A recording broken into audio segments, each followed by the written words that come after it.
your English voice with the future perfect.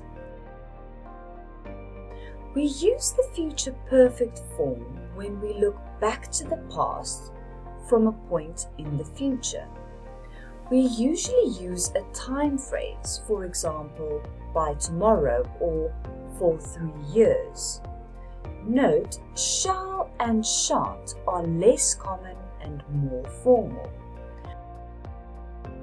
For positive sentences, we use subject plus will or shall plus have plus past participle.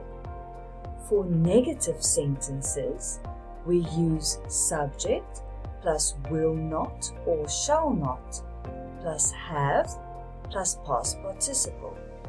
Let's look at some example sentences.